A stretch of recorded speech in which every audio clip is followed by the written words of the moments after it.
नमस्कार, मैं हूं डॉक्टर विवेक अठवानी, चाइल्ड स्पेशलिस्ट।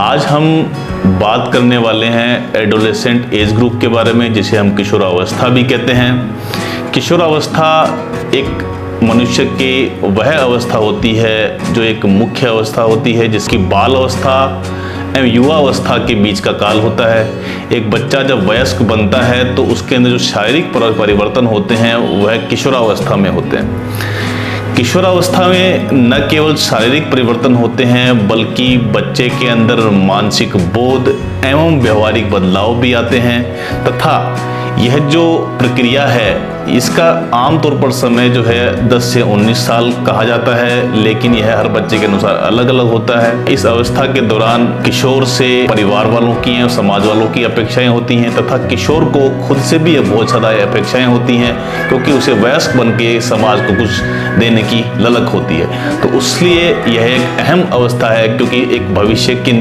अच्छे निर्माण के लिए एक अच्छे किशोर का होना आवश्यक है। किशोरावस्था में स्वास्थ्य से संबंधित काफ़ी दिक्कतें आती हैं, जिनमें पहली है पोषक तत्वों एवं न्यूट्रिशन की कमी तथा एनीमिया, जिसे हम खून की कमी भी कहते हैं। दूसरी समस्या आती है कि इन बच्चों में मानसिक तनाव ज़्यादा होता है, तथा कई बार हम देखते हैं कि वयस्क अवस्था के अंदर जो मानसिक रोगों का जन्म जो है वो एडोलेसेंट एज ग्रुप किशोरावस्था से ही होता है। तीसरा होता है कि इन बच्चों में संक्रामक रोग एवं यौन संक्रमण रोग भी काफ़ी जो है शुरुआत होती है, तथा इन बच्चों में जो जीवन शैली से रिलेटेड जो समस्याएं हैं, जिसमें मोटापा है, जो बाद में जो शुगर की तकलीफ है जिसे डायबिटीज़ भी कहते हैं, तथा जो पीसीओडी की समस्या है, तथा पेट में गैस की समस्याएं होती हैं, ये एक जीवन शैली से रिलेटेड समस्याएं भी काफ़ी आम हो गई हैं।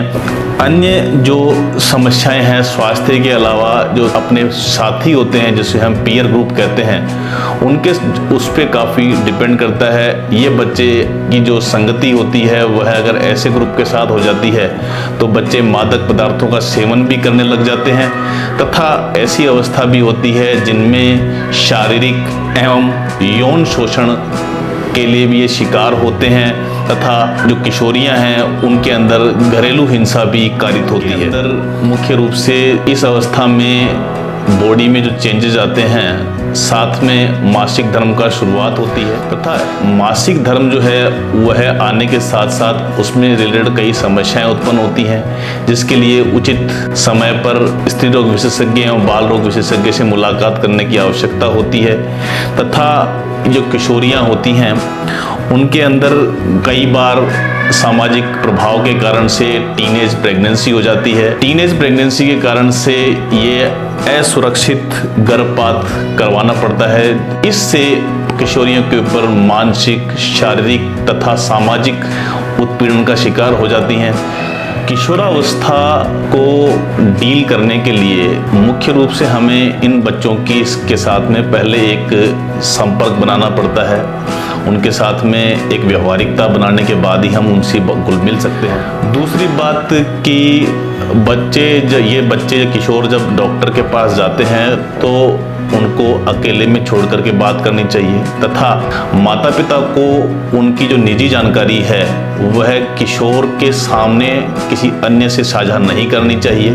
तीसरी बात कि इन बच्चों का रूटीन समय पर जो चेकअप है वह जरूरी है। नियमित जांच की आवश्यकता होती है, जिसमें वजन है, बच्चे की लंबाई है, बच्चे की जो बीपी है, बच्चे की हीमोग्लोबिन है, बच्चे की लिपिड प्रोफाइल है, शुगर है, इनकी नियमित रूप से जांच की आवश्यकता होती है, जिससे हम हाई रिस्क जो है उसको पहचान करके आगे जरूरी जांचें करवा सकते हैं। दूसरी बात, हमने जैसा देखा कि एडोलेसेंट प्रेगनेंसी हो जाती है तथा जो यौन संक्रामक रोग हो जाते हैं, उनसे जो बचने का जो अच्छा तरीका यही है कि हम यौन शिक्षा को स्कूल एजुकेशन में जोड़ें, तथा बच्चों को अच्छी यौन शिक्षा के बारे में बताएं। महिलाओं के अंदर जो सेक्सुअली ट्रांसमिटेड डिजीज जो होती हैं बच्चियों किशोरियों में, उसके लिए तथा यह आवश्यक है कि हम बच्चियों को मेंस्ट्रुअल हाइजीन से रिलेटेड हम शिक्षा दें, यह बहुत ज़रूरी है।